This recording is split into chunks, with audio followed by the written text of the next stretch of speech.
Hello guys, welcome back. This is Aman Bansal. तो पिछले कुछ बीते दिनों से वीडियो नहीं आ पा रही थी, तबीयत डाउन थी, फीवर हो रहा था। आज से कंटिन्यू करते हैं, रेगुलर आपको वीडियो मिलने की पूरी कोशिश रहेगी। तो आज संडे है, संडे को शूट कर रहा हूँ। कल मंडे है, कल मंडे अपलोड कर दूंगा। 30 क्वेश्चन आपके सामने लेके आया हूँ। 1 मार्क्स के 20 क्वेश्चन है इसके अंदर और 2 मार्क्स के 10 क्वेश्चन है। तो चलिए डिस्कशन शुरू करते हैं। पैटर्न चेंज करा है, फिलअप्स डाले हैं, MCQ डाले हैं। आने वाले टाइम में मैं इसमें आपके लिए मैच करने वाले जो क्वेश्चंस होते हैं, एक नंबर में आपको फंसा देता है, उस तरीके से भी क्वेश्चन मैं लाऊंगा। तो चलिए शुरू करते हैं। किस घटना ने 1989 में जर्मनी का एकीकरण कर दिया? देखिए, जर्मनी का एकीकरण समझते हैं इसके बारे में क्या है। 1 मार्क्स का, पर इसके बारे में समझने की पूरी कोशिश करते हैं। क्या हुआ, जर्मनी में बर्लिन नामक शहर था, उसके बीच में दीवार खड़ी कर दी गई थी। एक तरफ बर्लिन में वो लोग हुआ करते थे जो पूंजीवाद समर्थक थे, और एक तरफ जर्मनी में वो लोग हुआ करते थे जो साम्यवाद समर्थक थे। तो इनके बीच एक लाइन पैदा करती, एक दीवार बना दी, जिसका नाम क्या पड़ा? बर्लिन की वॉर। उसका गिरना ही क्या कहलाया? किस घटना ने 1989 में जर्मनी का एकीकरण करा? Fall of Berlin wall.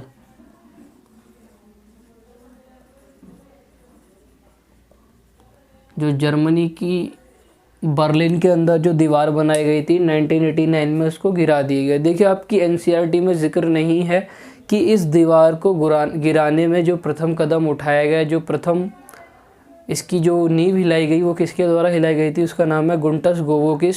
जब इन फ्यूचर आप ग्रेजुएशन में इस टॉपिक को कंटिन्यू करते हैं तो आपके सामने उस व्यक्ति का नाम आता है, गुंटस गोवोकिस के द्वारा जर्मनी का एकीकरण की जो घटना थी, जिसमें fall of Berlin wall, Berlin की वॉर को गिराने को एग्जीक्यूट किया गया था। 2 फाउंडर ऑफ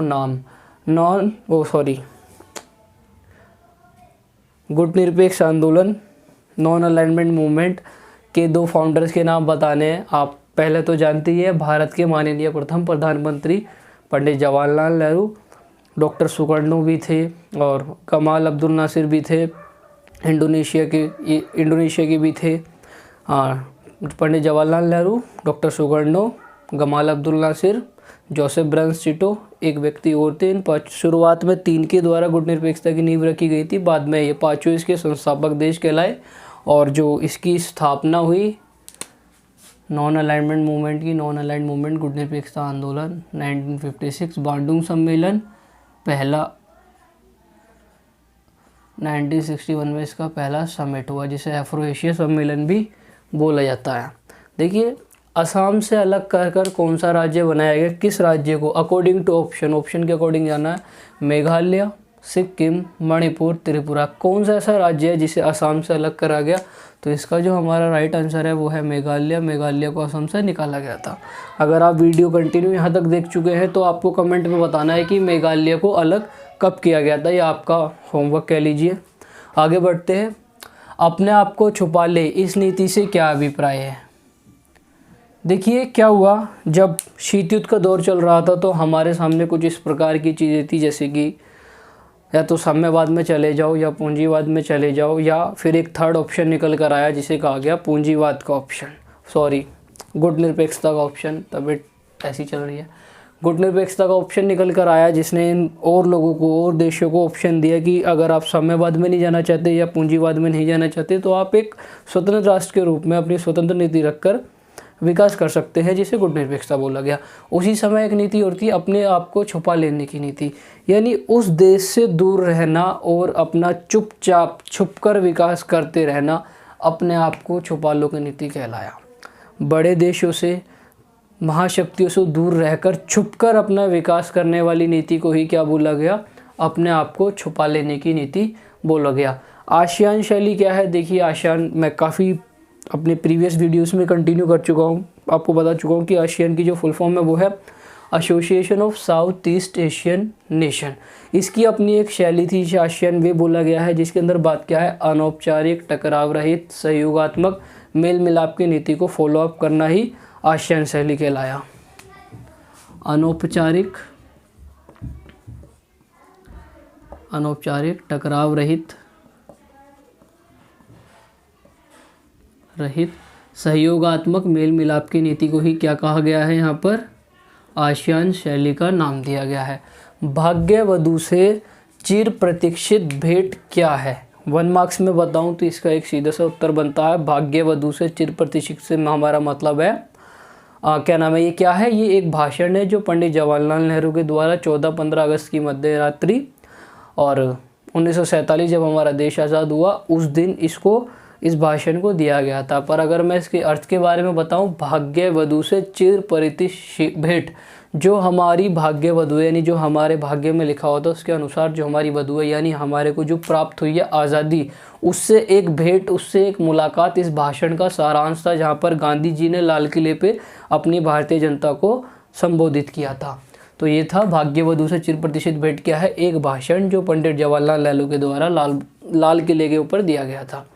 योजना आयोग को किस संस्था द्वारा बदला गया? योजना आयोग को NITI नीति आयोग के द्वारा बदल दिया गया।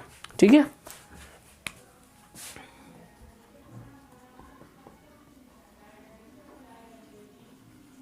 आयाराम, ये जो 2 क्वेश्चन है वो एक साथ मुझे एक सैम्पल पेपर के अंदर मिले हैं, जिसमें कहा गया है कि नीचे दिए गए वाक्य किस व्यक्ति या राजनेता से संबंध रखते हैं। तो वही क्वेश्चन मैं आपके सामने दोहरा रहा हूँ। पहला है आयाराम गयाराम, ये किससे संबंधित है? आप सभी को पता होगा, जब हमने एक चैप्टर पढ़ा था जिसके हमें जानने को मिला था दल बदल की राजनीति का हो जाना, नेताओं ने दल बदलना शुरू कर दिया था। उसी समय एक नेता हुआ करते थे गयालाल,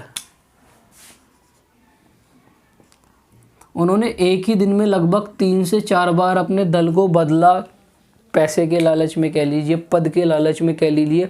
तो उन्हीं को देखते हुए एक जुमला मशहूर हो गया उस समय की राजनीति में, आयाराम और गयाराम। संपूर्ण क्रांति का नारा किसके द्वारा दिया गया? देखिए, जब हमने अपना लोकतांत्रिक व्यवस्था का संकट यानी आपातकालीन संकट के बारे में जब हमने पढ़ा था, तब हमारे सामने आया था संपूर्ण क्रांति का नारा हमारे JP नारायण जी ने दिया था। नारायण का N लिख रहा हूँ। JP नारायण के द्वारा संपूर्ण क्रांति का नारा दिया गया था। याद कीजिए, जब उन्हें आंदोलन के लिए बुलाया गया था तो उन्होंने क्या बात रखी थी कि ये जो क्रांति होगी केवल एक राज्य सीमित तक नहीं रहेगी, पूरे देश में फैलेगी, जिसे संपूर्ण क्रांति का नारा उनके द्वारा दिया गया था। उस संगठन का नाम बताइए जिसने भारत और पाकिस्तान के बीच सिंधु नदी जल संधि में मध्यस्थता की। वर्ल्ड बैंक के द्वारा इन दोनों के बीच मध्यस्थता कराई गई थी। वो एक इंटरनेशनल संस्था के इंस्टीट्यूशन के रूप में बाहर निकल कर आया। उन्होंने भारत और पाकिस्तान के सिंधु जल विवाद को निपटाने में मध्यस्थता की। ये क्वेश्चन इंपॉर्टेंट है। अब फिलअप्स वाला एक क्वेश्चन है आपके सामने। और देखिए, एक कैटेगरी मैंने ये भी ऐड करी है कि वाक्य को शुद्ध करके लिखिए। इसमें हम वाक्य को शुद्ध करेंगे। वाक्य में सन भी गलत हो सकता है, कोई नाम भी गलत हो सकता है, पूरा वाक्य भी गलत हो सकता है। तो उसी के अकॉर्डिंग हमें जानना है, हमें सारी घटनाएं पता होंगी तभी हम वाक्य में कर पाएंगे। स्वतंत्रता के समय भारतीय नेता स्वतंत्रता, समानता, भाईचारे और डैश के प्रति कटिबद्ध थे। यानी भारतीय जो नेता रहे, जब स्वतंत्रता हमें प्राप्त हुई तो वो एक चाहते थे हमारे देश में स्वतंत्रता रहे, ठीक है, समानता रहे, ठीक है, भाईचारा बना रहे, और एक चीज़ और होनी चाहिए, इसके प्रति वो कटिबद्ध थे यानी सभी समान थे। तो इसमें जो उत्तर आएगा वो आएगा डेमोक्रेसी या लोकतंत्र। कोई भी नहीं चाहता था कि राजतंत्र चलाया जाए या किसी एक पार्टी का प्रभुत्व रहे। ये क्या चाह रहे थे? लोकतंत्र हो, यानी लोगों का तंत्र हो, लोगों के द्वारा ही शासन चलाया जाए। अब देखते हैं, वाक्य शुद्ध करके लिखना है हमें। 1977 को मोरारजी देसाई ने राष्ट्रपति ज्ञानी जैल सिंह को आपातकाल लगाने को कहा। देखिए, है बहुत सिंपल, पर जिस बच्चे को ये नहीं पता देश में हमारे भारत में कब कब आपातकाल लगाया गया और किस किस राष्ट्रपति या प्रधानमंत्री के द्वारा सिफारिश देने पर किस किस आर्टिकल के तहत लगाया गया था। पहले हम इस क्वेश्चन को करेक्ट करते हैं। क्या 1977 में आपातकाल लगा?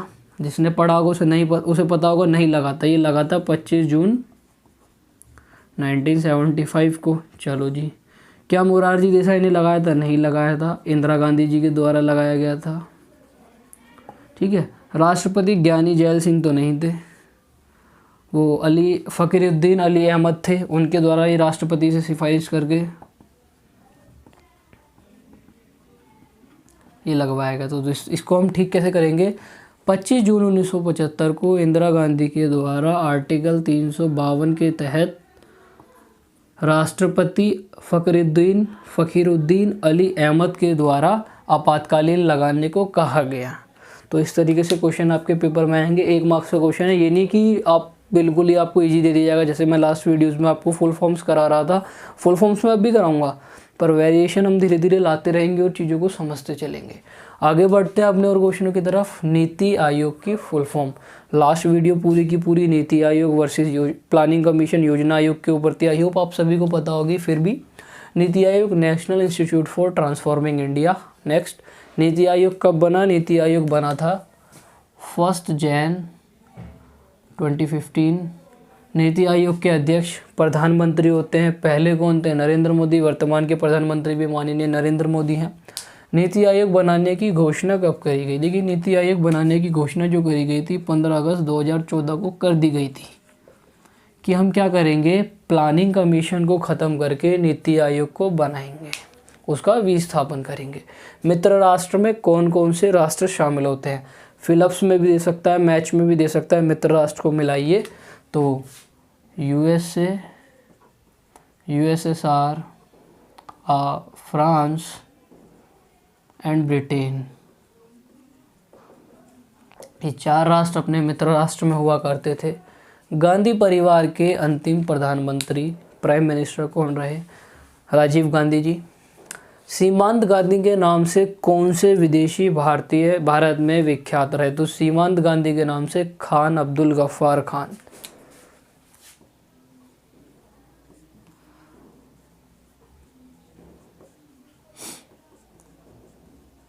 ओ शिट, अगला क्वेश्चन उड़ गया। गफ्फार खान को जाना जाता था। कल का दिन हमारे लिए खुशी का दिन होगा और गम का भी, यह वाक्य किसने कहा? ये माननीय महात्मा गांधी के द्वारा कहा गया। क्यों कहा गया था?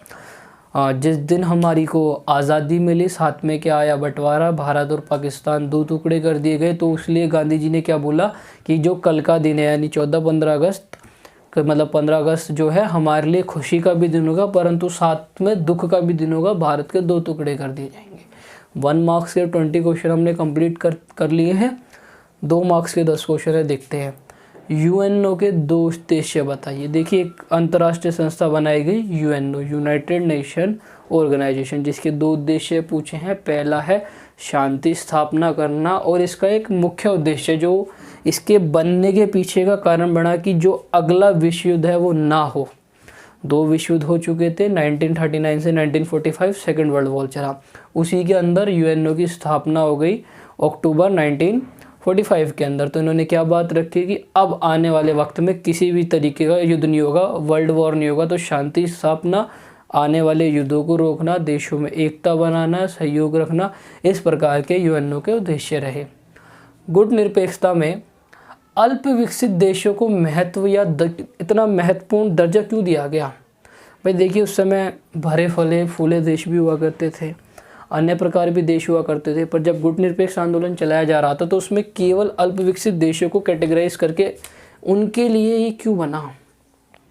देखिए, जो सशक्त देश थे जैसे कि फ्रांस, ब्रिटेन, इटली, वो अपने तरीके से चल रहे थे, और जो 2 महाशक्तियाँ थी, सोवियत संघ और अमेरिका, ये इन सभी को अपने अंदर मिलाने के चक्कर में लगे हुए थे। उसी समय एक मसीहा बनकर निकला गुट निरपेक्ष आंदोलन, जिसने लोगों के सामने, देशों के सामने ऑप्शन रखा कि ज़रूरी नहीं है कि आप सोवियत संघ या अमेरिका में ही जाके मिले, आप अपना विकास स्वतंत्र रूप से इनसे गुटों से अलग रहकर, निरपेक्ष रहकर भी कर सकते हैं। तो इसीलिए इसमें अल्प विकसित देशों को विशेष दर्जा दिया गया, क्योंकि ताकि अपनी स्वतंत्रता बनाए रखें, अपना विकास कर सके, अपने पाँव पर खड़े हो सके, एटलीस्ट अपनी अर्थव्यवस्था को स्टेबल कर सके।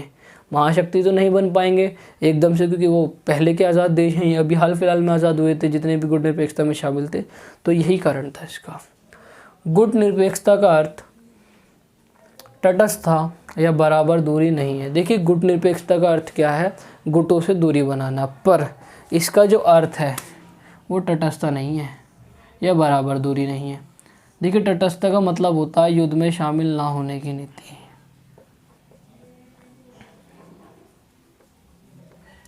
अब इसे ध्यान से समझते हैं। 3 मित्र हैं या 3 व्यक्ति हैं, आप समझिएगा, ए, बी और सी 3 पर्सन है। ए और बी की लड़ाई हो जाए, अगर सी ने फॉलो कर रखा है तटस्थता, तो यानी वो लड़ाई देखकर बिल्कुल साइड हो जाएगा, उसको मतलब नहीं है लड़ाई हो रही है तो होने दो, आई डोंट केयर। पर अगर वो गुटनिरपेक्षता अपनाता है तो वो दो चीज़ें कर सकता है, ए और बी की लड़ाई को कम करवा सकता है, उनके बीच मध्यस्थता लाने की कोशिश कर सकता है, यह है गुटनिरपेक्षता। तो आपको दोनों में अंतर समझ में आया। उसी चीज़ को बोला गया है कि गुटनिरपेक्षता का तटस्थता नहीं है। क्यों? गुटनिरपेक्षता मानने वाले देश बीच बीच में सही या गलत के आधार पर, कोई चीज़ सही है तो उसका समर्थन करते हैं, गलत है तो उसका खुले तौर पर विरोध भी करते देखने में पाए गए हैं। तो यही कारण है कि वो तटस्थता नहीं है, ना ही उसका अर्थ बराबर दूरी है। गुटनिरपेक्षता के देश, फॉर एग्जांपल भारत के द्वारा प्रतिक्रियाएं दी जाती रही हैं, इसी चीज़ को यहाँ पर बताया गया है। नाटो क्या है? प्रीवियस वीडियोस में हमने नाटो की केवल फुल फॉर्म जानी है, नॉर्थ अटलांटिक ट्रीटी ऑर्गेनाइजेशन। अब 2 नंबर में आपसे पूछा, फुल फॉर्म तो मानेगा नहीं, तो आपसे पूछा गया नाटो क्या है। देखिए नाटो क्या है, अप्रैल 1949 में बनाया गया एक संधि संगठन जो अमेरिका की अध्यक्षता में बना, जिसमें अन्य 12 देश थे। NATO USA plus other 12 countries के साथ ये बनाया गया, जिसमें एक मुख्य एजेंडा रखा गया कि इन 13 देशों में से किसी भी एक देश पर कोई हमला करता है, बाकी के 12 देश उसे खुद पर हमला मानेंगे और युद्ध करेंगे, यानी उस पर लड़ने जाएंगे। यही था नाटो, संधि संगठन था एक 12 देशों के साथ अमेरिका ने बनाया अप्रैल 1949।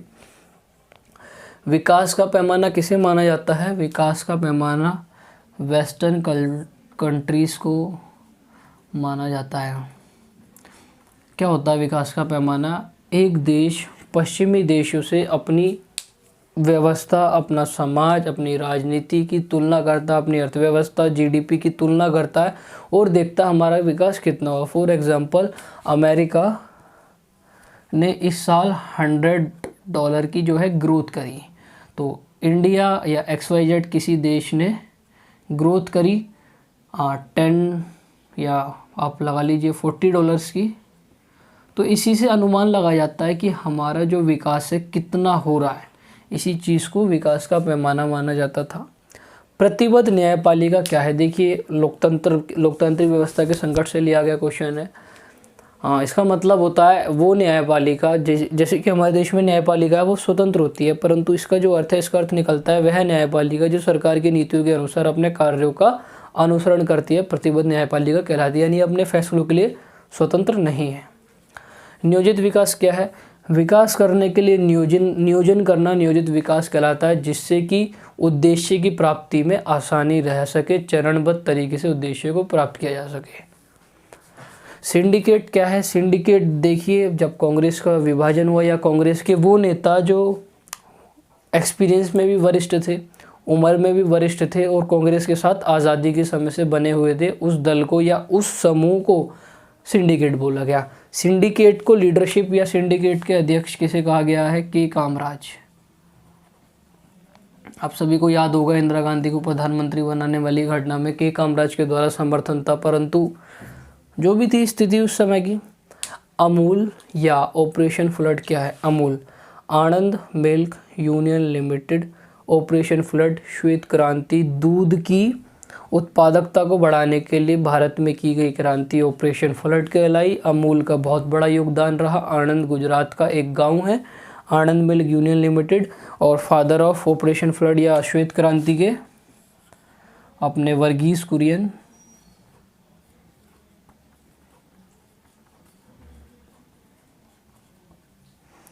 NDA एंड UPA की full form national democratic alliance, वो गठबंधन जो BJP के साथ बनाया गया अन्य दलों के द्वारा, वो NDA कहलाया।